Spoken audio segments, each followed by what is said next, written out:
फातिमा साहब जी शाह जी, मेरा अली साहब से सवाल है। अभी वो जिक्र कर रहे थे कि उन्हें रिजेक्शन का बहुत सामना रहा और फाइटर है भाई ये। बिल्कुल। हाँ, तो बहुत से लोगों को नहीं पता, हम जानना चाह रहे हैं कि आपकी वेट लॉस जर्नी कैसी रही, किन चीज़ों का आपको सामना रहा और क्या चीज़ें आपने इस सफ़र में अडॉप्ट की, क्योंकि आजकल वेट लॉस की जो जर्नी है वो जंपिंग और मुंजारो तक ही है। तो आपकी जर्नी कैसी थी? अच्छा, पहली बात तो ये कि मैं शाहजी बहुत बड़ा फूडी हूँ। ओह, बहुत बड़ा फूडी। वो तो मुश्किल काम यानी था। मेरे लिए सुबह से लेके रात तक जो है वो खाने की गुफ्तगू मुझसे करते रहे तो मैं करता रहूंगा कि आज क्या बनना है घर में। पट्टियां मुंडे लंगर भी बहुत करते हैं। मेरा कहते ताटा चक्कर लगी है ऐसा। मेरा जो वेट लॉस जर्नी था वो एक्चुअली मैंने जो पहला प्ले किया था ना, तो वो मैंने टेलीविजन पर देखा तो मुझे लगा कि यार मैं तो अच्छा नहीं लग रहा। अब वो आम जिंदगी में आप जैसे हैं और फिर वो कैमरा 10 पाउंड ऐड कर देता है आपके वेट और में, उसका जरूर करता है जिसका यानी कि वजन ऊपर की तरफ और हो ना, जिसका मुंह गोल हो उसका वो तो बिल्कुल 20 नहीं, पाउंड कर बिल्कुल देता नहीं है। करता। Yes yes yes. तो वो वहां पे मुझे रियलाइज हुआ, तो मैंने जिम भी किया, मैंने रनिंग भी की और मैंने 1 मील अ डे करना शुरू कर दिया। मैंने बहुत साल पहले की बात है, ये मैंने शुरू कर दिया था। तो अब आजकल लोग 1 मील अ डे करते हैं, ओमैड कहते हैं उसको। तो वो बस उसके अंदर ये था कि बड़ी मजे की बात मैं आपको बताऊं कि मैं रनिंग करने के लिए जाता था, तो मैं क्योंकि ओवरवेट था, मैं 103 केजीज टाइप मेरा वेट हो चुका हुआ था, तो मुझसे रनिंग होती ही नहीं थी। तो एक दफा पार्क में एक लड़की रनिंग करती हुई आई, बाहर से भागती हुई आई और उसने आकर कुछ 10 चक्कर लगाए होंगे कम से कम, और मैं एक आधे चक्कर के बाद रुक के बस वॉक कर रहा था, तो मैं देख रहा था। तो एक दिन मैंने ये फैसला किया कि मैं इसके पीछे भागना शुरू करता हूँ और मैं देखता हूँ कि मैं कितना भाग सकता हूँ। तो वो ये हुआ कि चक्कर लगाने का बेहतरीन तरीका एक मोटिवेशन मुझे उस लड़की से मिली। मुझे नहीं तो मुझे उस लड़की का ना नाम पता था, ना ये पता था कि वो कौन है, ना मैंने उससे कभी बात की। बस मेरा वजन यही कम मोटिवेशन कराएगी। ये थी कि मैंने जितना ये भाग रही है ना उतना भागना है। और यकीन करें कि एक वक्त आया कि घर चलेगी तो वो भजी हाँ, मैं भागता रहता था। वो चली गई, उन्हें रोटी शोटी खा के सो भी गई, मैं भजी जा रही। तो मैं I still run 45 minute straight. और वो आज तक आदत मेरी नहीं गई। Very good. और उसमें कई कई ऑन अ गुड डे वो 50-55 मिनट्स पे चला जाता है, बट 45 मिनट्स करने का तो वो है कि जो बेंच मार्क है उसको तो आपने हिट करना ही करना। वाह। सो ये है, बट ये कि मेरा बहुत प्लस माइनस होता रहता है वेट साल में। तो अली का तजुर्बा ये है कि भाई अगर आपने वजन कम करना है तो लड़की के पीछे अपने लिस्ट में है। अली फातिमा साहब, क्या है प्रोग्राम किस मतलब में? जी तो अली साहब, अब हमारा सेगमेंट है जिसका नाम है पब्लिक सब जानती है। तो पब्लिक के पास कुछ सवाल हैं आपके लिए, वो चल के देखते हैं, लेकिन उससे पहले मेरे पास भी सवाल है। जनाब। अली साहब ने अभी ब्रेक से पहले बताया था कि उनकी शादी बहुत जल्दी हो गई थी, तो लव मैरिज हुई थी? मना किया गया मुझे इसके बारे में सच बताने से।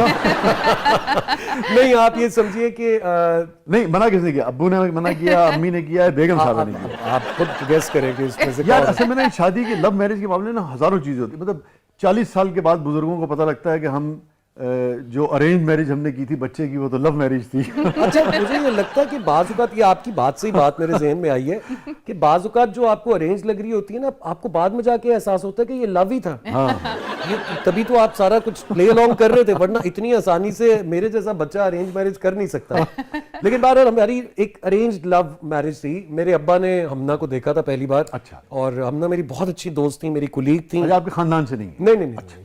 बहुत मेरी कुलीग थी, मेरे साथ हम टीवी में भी काम करती थी, फिर A+ में भी काम करती थी। तो ये मेरे कजन्स की दोस्त होती थी। अच्छा। मेरे साथ दोस्ती तो थी बहुत, लेकिन मेरे कजन्स के साथ इनकी जरा फ्रैंकनेस वाली दोस्ती थी। तो ये एक दफा पाकिस्तान इंडिया के मैच से वापस आ रहे थे देख के, और मुझे नहीं लेकर गए थे।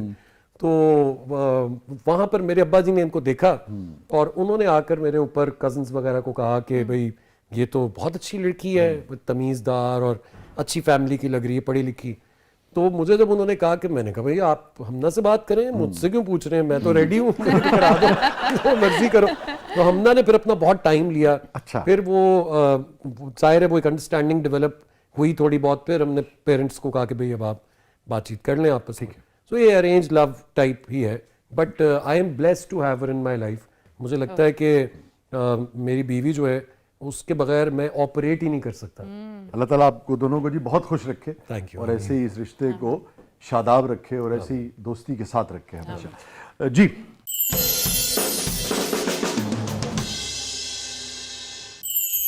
मेरा आपसे ये सवाल है कि आप अपने वालिद साहब को ट्रिब्यूट करने के लिए उनका कौन सा ऐसा रोल है जो आप करना पसंद करेंगे? बहुत मुश्किल सवाल, बहुत मुश्किल सवाल है, क्योंकि उनके तो ऐसे ऐसे मेमोरेबल रोल्स हैं, लेकिन मुझे लगता है एट दिस पॉइंट जिस जगह पे मैं हूँ अपनी एज में, अपने करियर में, एक उनका सीरियल था रेजा रेजा। हाँ, वो जिसमें ये बदमाश है हाँ, और तौकीर नासिर साहब जो जो है है वो अच्छा वो बच्चा है। अच्छे वाले होते हैं। हाँ। तो वो और उनका बड़ा एक हिट डायलॉग था, आफरीन है भाई, हाँ आफरीन बहुत पॉपुलर बहुत पॉपुलर था। तो वो कर सकता हूँ। एक सीरियल था दिन, जिसमें इन्होंने अपना रंग काला किया था और ब्लू लेंसेज लगाए मेरे थे, ख्याल में स्टूडेंट लीडर बने थे शायद, स्टूडेंट है ना? लीडर बने हुए थे, वो जरा एंटी हीरो टाइप हाँ, हाँ, था। हाँ, हाँ, वो भी किया जा सकता है। तो ये दो at the top of my mind ये रेजा रेजा वाला बहुत अच्छा याद किया आपने। अरशद तबस्सुम साहब थे ना? अरशद तबस्सुम अरशद साहब। तबस्सुम साहब थे, अरशद हाँ, तबस्सुम yes, साहब। पर ये जब भी इनकी माँ होती हैं पापा की, नेगेटिव रोल थे दोनों के ना। सुहेल अहमद साहब जो हैं वो बाप बने हुए थे, ग्रेट हाँ, परफॉर्मेंसेस क्या बात सबके। वो सुहेल अंकल की बहुत कमाल। सुहेल अहमद साहब भी, मैं सॉरी मैं बस एक कंट्रीब्यूट कर दूं कि उन जैसा बंदा भी मैंने इंडस्ट्री में नहीं देखा। Great man, great man. अभी जब पापा को हार्ट अटैक हुआ था तो मैं तसव्वुर भी नहीं कर सकता था जिस तरह की ड्यूटी उन्होंने दी है। बहुत ही मतलब वो पापा का जितना रिगार्ड करते हैं वो तो अलग है, मुझसे जितनी मोहब्बत से वो पेश आए उस निस्बत से, उस निस्बत से, वो मुझे उस चीज़ ने भी मुझे ज़िंदगी में बहुत कुछ सिखाया कि ज़रूरी नहीं है कि आप साला साल इन टच ही रहें तो ही आप किसी के काम आ सकते हो। आपको पुराने वक्तों की यादों की वजह से भी बाज़-औक़ात खड़े होना पड़ता है। ये बात ठीक कह रहे हैं आप। ये सुहेल साहब में ये क्वालिटी है, ये उस नस्ल में बहुत ज्यादा पाई जाती है। बहुत और जो वो कर सकते हैं आपके लिए, यानी कि उनकी तमाम तर जो उनके कॉन्टेक्ट्स होते हैं, उनकी मोहब्बतें होती हैं, उनकी जो भी होता है वो आपके साथ हमेशा उठकर चलने के लिए तैयार होते हैं। जी जी जी। और पंजाबी कहते हैं ना, कम ते अल्लाह ने करना होता है, बिल्कुल। मगर वो नाल टुर देना है, नाल टुर देना। क्वालिटी है। तो ये जो वसीम भाई जब इस सारे उससे गुजरे तो आप यहीं थे या कराची थे? जी मैं कराची था। मैं फौरन, जाहिर है मुझे रात में पता चला था तो सुबह की पहली फ्लाइट लेके मैं आ गया था। तो फिर थ्रू आउट मैं साथ ही था उनके। जाहिर है मैं बड़ा हूँ सबसे, तो ज़रा फिर बड़े को ज़्यादा रिस्पॉन्सिबिलिटी भी लेनी होती है और मैं ज़रा घबराता कम हूँ। अच्छा, मेरे strong- मैं कहता हूँ हमेशा कि you should not be a part of the problem, you should be a part of the solution की सोल्यूशन। तरफ बढ़ा जाए। तो पार्ट ऑफ द प्रॉब्लम, बाकी सब अपनी मजबूरियों में होते हैं, इमोशनल होते हैं, घबराए हुए होते हैं, लेकिन मैं हमेशा, मुझे यकीन होता है कि नहीं एंड में ठीक होगा सब। इंशाल्लाह। ये सारे सफ़र में चूँकि वसीम साहब भी एक बड़े आदमी हैं और उनकी बात भी, गुफ्तगू भी, हर तजुर्बे से कोई ना कोई अच्छी बात वो निकालते हैं और उनका एक अपना एंगल होता है ज़िंदगी का। कोई ख़ास बात जो सारे उसमें आपके बात, आप क्या कहते हैं वसीम साहब, वालिद, अब्बू, बाबा ने जो आपसे की हो और आपके उसमें हाफजे में रह गई हो? मुझे ना पापा से डांट बहुत पड़ती है, बहुत ज़्यादा डांट पड़ती है। उसकी बुनियादी वजह यह है कि मैं एक हमेशा से फर्मा बरदार वाली औलाद रहा हूँ, जिसने हर बात